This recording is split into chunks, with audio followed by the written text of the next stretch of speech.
The explosion split the morning in two. April 23, 1945.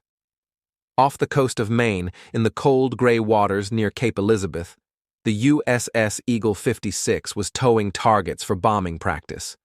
It was a quiet day. The sky was clear. The men aboard were relaxed. Some were even joking that the war was ending without them. Berlin was surrounded. Victory felt like a matter of days. Then, just after noon, the sea erupted. A sudden roar cracked across the bay. Steel tore. The stern lifted out of the water, then vanished beneath it. The deck buckled.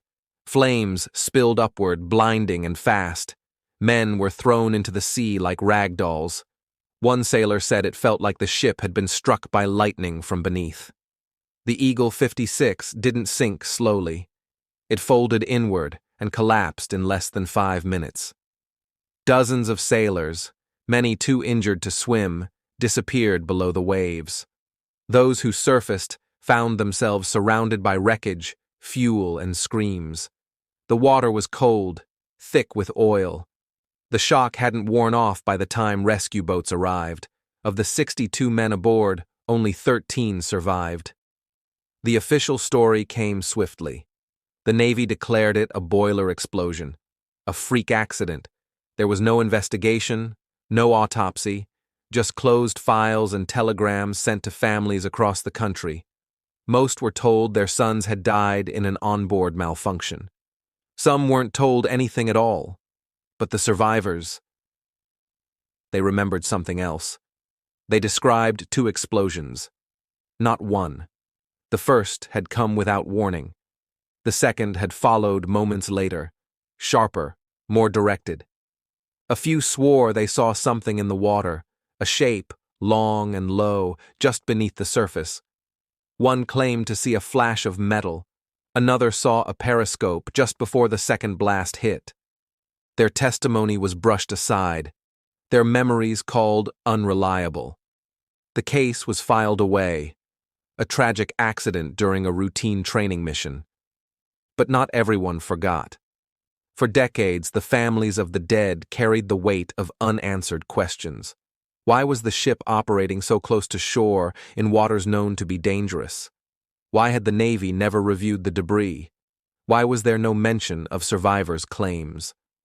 The government offered no further explanation. Then came the declassification.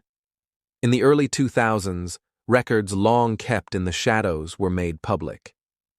German naval logs showed that U-853, a German submarine, had been patrolling the U.S. coast during that very week.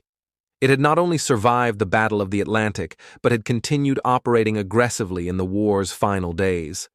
Even more damning, a U.S. Navy blimp had been overhead that morning. Its crew had spotted a periscope minutes before Eagle 56 exploded. They reported it. The radio logs confirmed it. Their call went unheeded. The boiler theory unraveled. In 2001, under pressure from survivors and historians, the Navy quietly changed the record. The explosion that sank Eagle 56 was reclassified as an enemy torpedo attack. The 49 men who died that day were recognized as casualties of war, 56 years after their deaths. For their families, the change was both vindication and tragedy. They had been denied the truth for half a century, denied the honor that came with combat loss, denied closure, and the wreck still waited. In 2018, a team of civilian divers located the remains of Eagle 56 on the seafloor. It sat upright, eerie and intact, 260 feet below the surface. The damage matched what torpedo experts had long suspected: precise, concentrated destruction to the hull, consistent with a U-boat strike. The boiler hadn't failed. The enemy had found them. There was no grand battle, no escort, no sonar, just a patrol vessel drifting along the coast, attacked in silence and forgotten by its own country. Now, the wreck rests as a grave. The men who died aboard Eagle 56 finally have their names etched where they belong, among the war dead. Their final moments once buried beneath official lies, are now remembered as part of the hidden cost of victory. A single torpedo, a vanished ship, and a truth, silenced for over half a century, that rose, like wreckage, from the deep. Thank you for listening to The Sunken Ledger. Subscribe for more true stories from the depths.